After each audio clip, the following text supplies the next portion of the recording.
জায়গায় আমাদের এক একজনকে ধরে 5-7 জন মিলে তাদেরকে ঘিরে ধরে চড়াও হয়।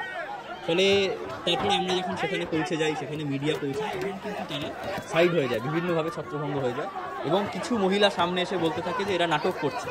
ফলে এই যে একটা পরিকল্পিতভাবে একটা শান্তিপূর্ণ মিছিলকে ছত্রভঙ্গ করার অপপ্রয়াস, যেটা গতকাল সকাল থেকে বিভিন্ন জেলায় জেলায় বিভিন্ন ক্যাম্পাসে এসএফআই করে গেছে, সামনে ছাত্রীদের মিলিয়ে দেওয়া, বিভিন্নভাবে তাদেরকে দিয়ে উস্কানিমূলক মন্তব্য করা এবং তৃণমূলও কিন্তু সমানভাবে তাদের সঙ্গে পায়ে পা মিলিয়ে বিভিন্ন জায়গায় মারপিট এই সমস্ত করে গেছে। কিন্তু গতকাল এবিভিপির আন্দোলনটা অন্যরকম ছিল। প্রত্যেকে জানে যে আমরা একটা শৃঙ্খলাবদ্ধ ছাত্র সংগঠন, যারা কোনো রকম প্ররোচনায় পা দেয় না, কোনো রকম উস্কানিতে পা দেয় না।